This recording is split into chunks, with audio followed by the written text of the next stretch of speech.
ఒకే ఒక్క హోటల్ ఉండేది. దాని పేరు చిచ్చు మెస్. ఆ హోటల్లో వంట అంత రుచిగా ఉండకపోయినా ఊరిలో వేరే హోటల్ లేకపోవడం వల్ల అందరూ తప్పనిసరిగా అక్కడికే వెళ్లాల్సొచ్చేది. ఒకరోజు బుజ్జి పిచ్చుక ఆ హోటల్ ముందు నుండి వస్తూ ఉండగా అక్కడ జనాలు గుంపుగా ఉండడం చూసింది. అందులో నుండి కుహుబాతు బయటకొచ్చింది. కుహుబాతు నిట్టూర్చి, అయ్యో, నా పొట్ట పాడైపోయింది. రుచి అస్సలు బాగానే లేదు. కానీ ఏం చేస్తాం, వేరే హోటల్ లేదు కదా, అందుకే ఇక్కడికే రావాల్సొచ్చింది. బుజ్జి పిచ్చుక ఆ మాట విని కుహు వైపు ఆశ్చర్యంగా చూసింది. కుహు అట్ట, ఏంటి వంట అస్సలు బాగాలేదా? అయినా అంతమంది ఎందుకున్నారు? బుజ్జి, నువ్వే చూసావు కదా, రుచి లేదు. కానీ ఆకలిస్తే తినాలి కదా, తప్పక వస్తున్నాం. మా అమ్మ చాలా బాగా వండుతుంది కదా, తనైతే రుచికరంగా వండేది. మా అమ్మ కూడా చాలా బాగా వండుతుంది కదా. కుహుట, మీరు వెళ్ళండి, నాకు గొప్ప ఆలోచన వచ్చింది. కుహుబాతు అక్కడి నుండి వెళ్లిపోగానే బుజ్జి వెంటనే ఇంటికి పరిగెత్తి తన తల్లి తుని పిచ్చుక దగ్గరికి వచ్చింది. అమ్మా, అమ్మా, మనకు డబ్బులొచ్చే గొప్ప ఆలోచన వచ్చింది. తుని పిచ్చుక వంట చేస్తూ, బుజ్జి, ఏంటంత కంగారు? ఏం ఆలోచన వచ్చింది? నువ్వు చెప్పే ఆలోచన అంతా నిజమవుతుందా? అవును, నేను చిచ్చుకాకి హోటల్ దగ్గర కుహు అట్టను చూశాను. వంట అసలు బాగాలేదంట. అయినా వేరే హోటల్ లేక అందరూ అక్కడికి వెళ్తున్నారంట. నువ్వు వంటలు బాగా చేస్తావు కదా, హోటల్ పెడితే బాగా నడుస్తుంది. తుని పిచ్చుక ఆలోచిస్తూ, నిజమే, నా వంటంటే అందరికీ ఇష్టం. కానీ హోటల్ పెట్టడానికి స్థలం ఎక్కడుంది? ఊరిలో ఎక్కడ చూసినా స్థలం దొరకదు కదా. నువ్వు హోటల్ పెట్టు, స్థలం గురించి మనం పెట్టుకుంటాం. చిచ్చు హోటల్ మూసేయించాలి. తుని పిచ్చుకకు ఆ ఆలోచన బాగా నచ్చింది. సరే, మనం హోటల్ పెడదాం, ముందు స్థలం చూద్దాం అని తుని చెప్పింది. తుని మరియు బుజ్జి కలిసి హోటల్ పెట్టడానికి స్థలం వెతుకుతూ ఊరంతా తిరిగారు. వారికి ఎక్కడా నచ్చిన స్థలం దొరకలేదు. స్థలం దొరికినా చిచ్చుకాకి గొడవ పడుతుందేమోనని తుని భయపడింది. బుజ్జి, నాకీ హోటల్ ఆలోచన చాలా నచ్చింది. కానీ ఎక్కడా ఖాళీ స్థలం దొరకడం లేదు. చిచ్చు ఇంటి పక్కన పెడదామంటే అది 10 గంటలు గొడవ పెడుతుంది. ఏం చేద్దాం? అమ్మా, నువ్వు బెంగపడుకో. సమస్య వస్తేనే కదా సామర్థ్యం బయటపడేది. మనం వెతుకుతాం. సరే బుజ్జి, నాకు తలనొప్పొస్తుంది. ఇప్పుడు చిచ్చుని చూస్తే నిజంగా గొడవ పడతాను. నువ్వు నిజంగా గొడవ పడితే చిచ్చు ఆంటీ నిజంగా హోటల్ పెట్టడానికి స్థలం ఇవ్వదు. అప్పుడే కుహుబాతు అక్కడికొచ్చింది. తుని, బుజ్జి, ఏంటి మీరిద్దరు చాలా కంగారుగా తిరుగుతున్నారు? ఏమైంది? కుహు, మేము హోటల్ పెడదామని అనుకుంటున్నాం, కాని స్థలం దొరకడం లేదు. చిచ్చు గొడవ పడుతుందేమోనని భయం. కుహుబాతు నవ్వుతూ, హోటలా? తుని, నీ వంట తింటే చిచ్చు కూడా మారిపోతుంది. కాని మీరు స్థలం గురించి బాధపడకండి. నా దగ్గర ఒక గొప్ప ఆలోచన ఉంది. ఏంటి? ఏంటి ఆలోచన కుహు? త్వరగా చెప్పు, నా మెదడు వేడెక్కిపోతుంది. మీరు స్థలంలో హోటల్ పెట్టకండి. ఊరి చెరువు ఉంది కదా, దాని నీటిపైన పడవలాంటి ఒక హోటల్ పెట్టండి. అది భిన్నంగా ఉంటుంది, అందర్నీ కూడా ఆకర్షిస్తుంది. అప్పుడు చిచ్చుకు కూడా గొడవ పెట్టడానికి స్థలం ఉండదు. బుజ్జి పిచ్చుక గట్టిగా చప్పట్లు కొడుతూ, అమ్మా, ఇంటి గొప్ప ఆలోచన.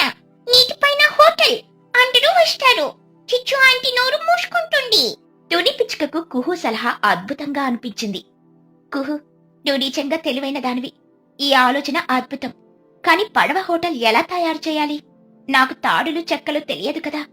నేను మా హిగ్రత గారిని, చోటు చిలుకను, లూసి పావురాన్ని పిలుస్తాను. మనమందరం కలిసి పని చేస్తే త్వరగా అయిపోతుంది. చిన్న ప్రారంభోత్సవం కూడా చేద్దాం. కుహుబాతు వెంటనే అందర్నీ పిలిచింది. మహీగ్రద్ద, లూసి పావురం, చోటు చిలుక, చిన్నుకాకి, బన్ను చిలుక అందరూ వచ్చారు. తుని, హోటల్ పెడుతున్నావా? నీటిపైన? ఇది తెలివైన వ్యాపారం. గురువు గారిలా స్థలాన్ని సృష్టించేశావు.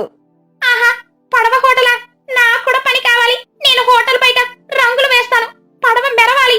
నేను పడవకు సురక్షితంగా ఉండడానికి త్రాడులు కడతాను. రుచి బాగుంటే నేను కూడా పని చేస్తాను. భద్రత ముఖ్యం. మిత్రులారా, మీ సహాయం లేకుండా నేనేమీ చేయలేను. కుహుకు ధన్యవాదాలు. వంట నాది, కష్టం మీది. ఏంటితని వంట నీదా? నాకు భోజనం తింటేనే శక్తి వస్తుంది. రుచి లేకపోతే నేను రంగులు కూడా వేయను. నేను కూరలో ప్రేమ కలుపుతాను. రుచి అద్భుతంగా ఉంటుంది. నువ్వు భోజనం గురించి బాధపడకు. అవును చోటు, తుని వంట ఎంత రుచిగా ఉంటుందో నీకు తెలీదా?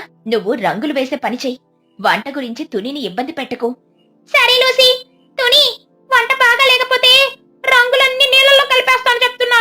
మహిగ్రద్ద నవ్వుతూ, ఆ చోటు, నువ్వు రంగుల గురించి గొడవ పడకు. లూసీ, నువ్వు త్రాడులు కట్టే పని చెయ్యి. చిన్ను బన్ను, మీరు తునికి చెక్కలు అందించండి. మహిగారు, చోటు సరదాగా అంటుంది, కాని పడవ నిర్మాణానికి ఎక్కువ చెక్కలు కావాలి. తుని కుహు, నేను భద్రత చూసుకుంటాను, మీరు వంటపై దృష్టి పెట్టండి. అందరూ నవ్వారు.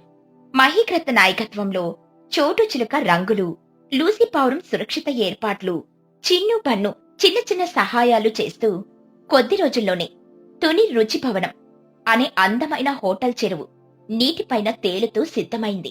చిచ్చుకాకి ఇదంతా చూసి తన హోటల్ ముందు కోపంగా నిలబడింది. చిచ్చుకాకి చిన్ను వైపు చూస్తూ, ఒరే చిన్నగా చూడ్రా, తుని చెరువుపై హోటల్ పెట్టింది. అది నా హోటల్ వ్యాపారాన్ని పాడు చేస్తుంది. చిన్నుకాకి నవ్వుతూ, అమ్మో, పడవ హోటల్ బాగుంది, మనం కూడా అక్కడికి వెళ్దామా? రుచి చూద్దాం. నారుమయ్యరా, నేను శత్రువు హోటల్కి వెళ్ళను. నువ్వెళ్ళినా నేను నీకు భోజనం పెట్టను. తుని రుచి భవనం ప్రారంభోత్సవం రోజు తుని పెద్ద బోర్డు పెట్టింది. ఆ రోజు ఊరిలో అందరూ నీటిపైన హోటల్ చూసి ఆశ్చర్యపోయారు. ఆ తుని, శుభాకాంక్షలు, నీ హోటల్ అద్భుతంగా ఉంది. అందరూ చెరువు వైపు పరిగెడుతున్నారు. వ్యాపారం మొదలైంది. నిజంగా నీటిపైన హోటల్ అంటే విభిన్నంగా ఉంది. చిచ్చు హోటల్ ని ఎవరు పట్టించుకుంటారింకా? చిచ్చు హోటల్ గురించి మాట్లాడుకు చోటు, తునిని ప్రోత్సహించు. సరే లూసీ, తుని, ఈ రంగులు కూడా పడవకు అందం ఇచ్చాయి కదా, ఇవన్నీ నా వల్లే. తుని పిచ్చుక నవ్వుతూ, అవును చోటు, రంగుల వల్లే పడవ మెరిసిపోతుంది. చిచ్చుకాకి కోపంగా తుని దగ్గరకొచ్చింది.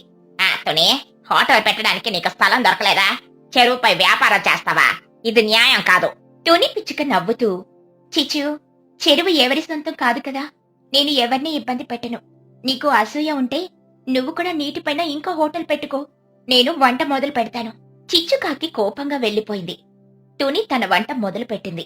వంట రుచిగా ఉండడంతో అందరూ చిచ్చు హోటల్ని వదిలిపెట్టి తుని హోటల్కి వచ్చారు. లూసీ పౌరం తింటూ, వామ్మో తుని, నీ వంట అద్భుతం. చిచ్చు వంటకు దీనికి పోలికే లేదు. నేను రోజు ఇక్కడికే వస్తాను. చోటు చిలుక తన భోజనం చూపిస్తూ, తుని, ఈ కూరలో నువ్వేం కలిపావు? ఎంత రుచిగా ఉంది.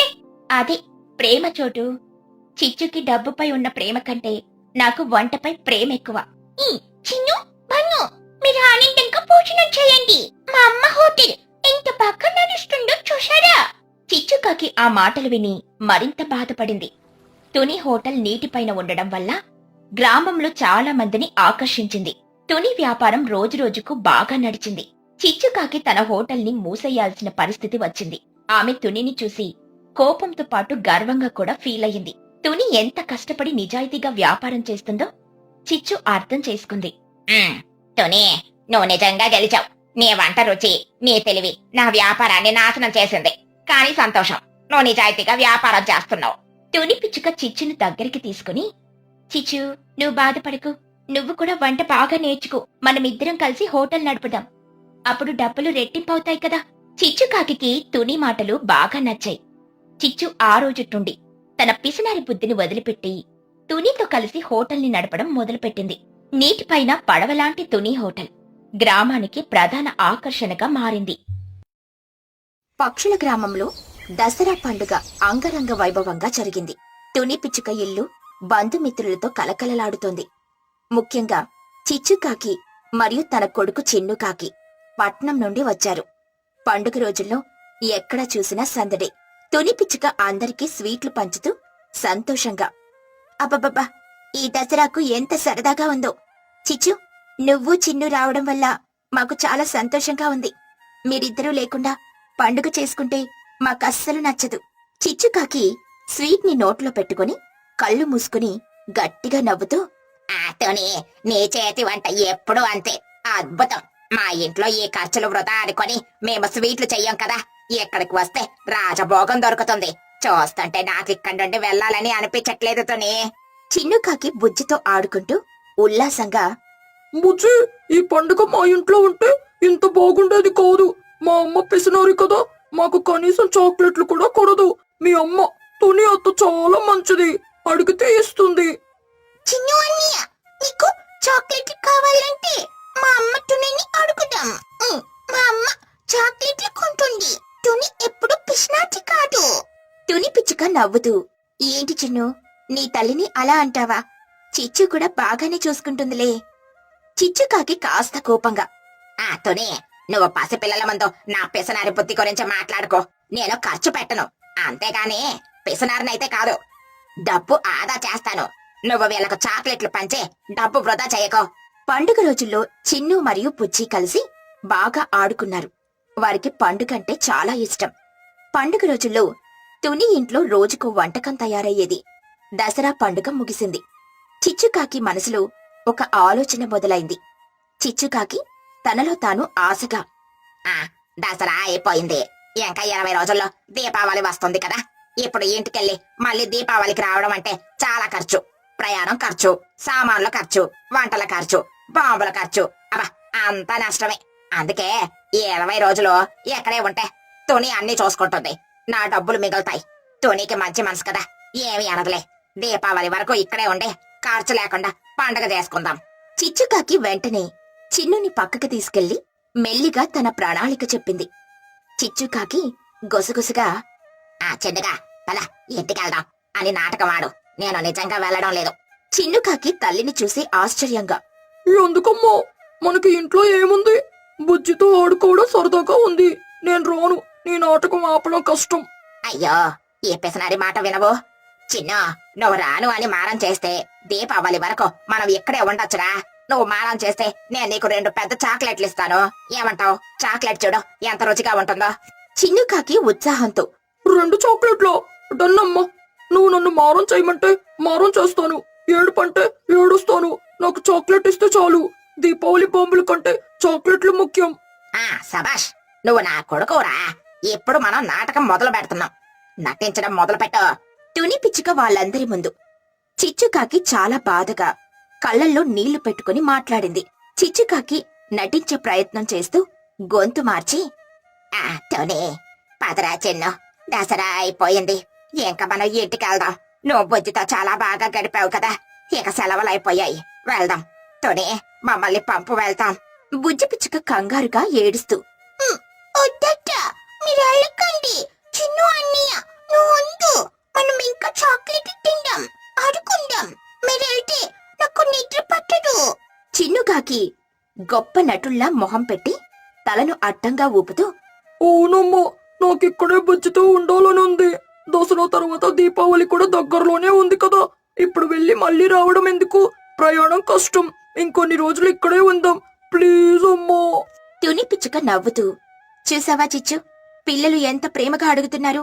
నువ్వు వాళ్ళ మాట వినాలి. దీపావళి వరకు ఇక్కడే ఉండు. ప్రయాణం చేసి అలసిపోవడం ఎందుకు? చుట్టాలు మాతో ఉంటే మాకు సంతోషం. చిచ్చుకాకి తునిని చూసి మనసులో మురిసిపోతూ, సరే తుని, పిల్లల కోసం నేను ఇక్కడే ఉంటాను. చిన్ను, నువ్వు బుజ్జితో ఆనందంగా ఉండు. నేను కూడా తునికి సాయం చేస్తాను. తనలో తాను, సాయం కాదు, లాభం చూస్తాను. నా డబ్బు మిగులుతోంది. తుని సంతోషంగా ఒప్పుకుంది. అలా మరో 20 రోజులు గడిచాయి. అతిథుల వలన పెరుగుతున్న ఖర్చులు, తుని పిచ్చుక ఇంట్లో సరుకులన్నీ అయిపోవడం మొదలైంది. బియ్యం డబ్బా, పప్పుల డబ్బా ఖాళీ అయిపోయాయి. చిచ్చుకాకి మాత్రం ఉదయం లేవగానే భోజనం కోసం టేబుల్ దగ్గర కూర్చునేదే తప్ప కనీసం తల్లిగా తునికి సాయం చేయలేదు. అలా ఒకరోజు ఉదయం వంటగదిలో తుని కళ్ళు నులుపుకుంటూ వంటగదిలో చూసి నిట్టూర్చి, అయ్యో, ఇవేంటి, సరుకులన్నీ అయిపోయాయి. నిన్నేక 10 కిలోల బియ్యం తీసుకొచ్చాను. చిచ్చు, నువ్వు వంటగదికొచ్చి సాయం చెయ్యి, లేదంటే నేను వంట చేయను. ఆకలితో యుద్ధం చేయలేను. చిచ్చుకాకి హాల్లో కూర్చొని టీవీ చూస్తూ, తుని, నాకు తల నొప్పిగా ఉంది. నువ్వు ఒక్కదానివే చాలా బాగా వండుతావు కదా. నేనొచ్చి సరుకులు వేస్ట్ చేయలేను. నువ్వెళ్ళు, వంట చెయ్యి. నేను మానసిక సాయం చేస్తాను. నువ్వు వంట చేస్తే నాకు శక్తి వస్తుంది. తుని పిచ్చుక కోపంగా చెంచా పడేసి, అవును, నువ్వు మానసిక సాయం తప్ప శారీరక సాయం ఎప్పుడు చెయ్యవు. చుట్టాలొచ్చినప్పుడు సాయం చేయడం మర్యాద. నీ పిసినారి బుద్ధికి చుట్టాలు కూడా భోజనం చేయలేకపోతే ఎలా? మహిగ్రద్ద అప్పుడే తుని ఇంటికొచ్చింది. తుని, ఏంటి గొడవ? ఇంట్లో యుద్ధం జరుగుతోందా? చిచ్చు, నువ్వు తునికి సాయం చేయకుండా టీవీ చూస్తున్నావా? మహి, ఈ చిచ్చును చూడు, పండుగ అయిపోయినా చుట్టంలా ఇక్కడే ఉంది. దీపావళి వరకు వెళ్ళను అని అంటుంది. సరుకులన్నీ అయిపోయాయి. నా సొమ్ము మొత్తం ఖర్చయిపోయింది. కనీసం వంట చేయడంలో కూడా సాయం చేయదు. చిచ్చుకాకి మహి వైపు అమాయకంగా చూస్తూ నటిస్తూ, మహి, నేను తునీకి శారీరక శ్రమ ఇవ్వదలుచుకోలేదు. తల్లి కదా, తన ఆరోగ్యం ముఖ్యమని పనులు చేయకుండా ఆపుతున్నాను. తుని, నేను నీకు డాక్టర్లా ఆలోచిస్తున్నాను. వంట చేయడం కష్టం కదా. మహి క్రద్ద నవ్వు ఆపుకోలేక గోడకు తల కొట్టుకుని, చిచ్చు, నువ్వు డాక్టర్వా? నువ్వు పిసినారివి. పని చెయ్యాలంటే నీకు బద్ధకం. తుని, నువ్వు వీళ్ళను బలవంతంగా ఇంటికి పంపు. నీ ఆరోగ్యం ముఖ్యం. లూసి పౌరం కిటికీలో నుండి చూసి గట్టిగా నవ్వి, మహి, తుని, చిచ్చుకు పిసినారి బుద్ధి పోవడం కష్టం. అది దీపావళి బాంబుల ఖర్చు కూడా నీతో పెట్టించాలని చూస్తోంది. బాంబుల శబ్దం కంటే డబ్బుల శబ్దమే దానికి ఎక్కువగా ఇష్టం. అవును, నాకు దీపావళికి బాంబులు కొనడానికి కూడా డబ్బులు లేవు.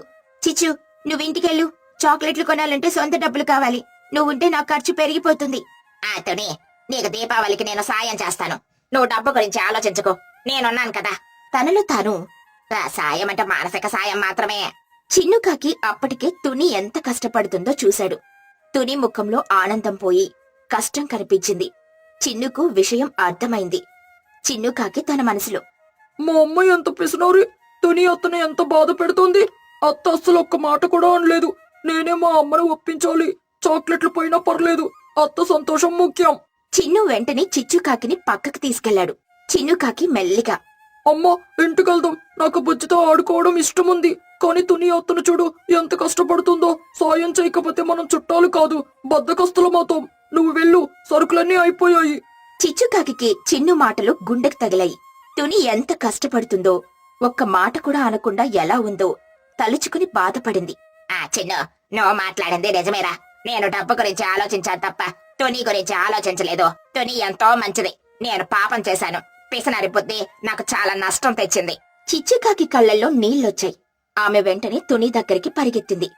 తుని, నన్ను క్షమించు. నేను పిసనారిని. నేను నిన్ను చాలా ఇబ్బంది పెట్టాను. వంటలో సాయం చేయలేదు, సరుకులు కొనలేదు. డబ్బుల గురించి ఆలోచించానే తప్ప నీ కష్టం చూడలేదు. నాకు దీపావళి వద్దంటే వద్దు. నేను వెళ్తానింకా.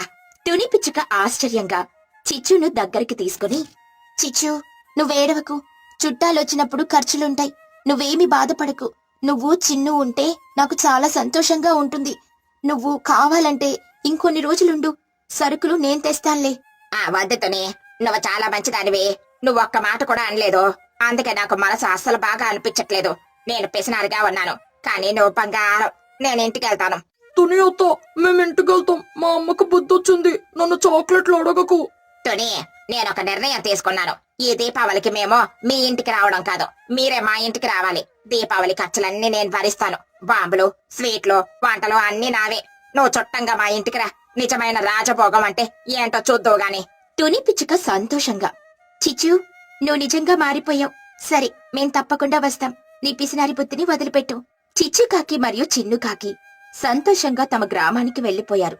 చిచ్చు తన పిసినారి బుద్ధిని వదిలిపెట్టి తుని మరియు బుజ్జిల కోసం గొప్ప దీపావళి పండుగను సిద్ధం చేయడం మొదలుపెట్టింది. తుని మరియు బుజ్జి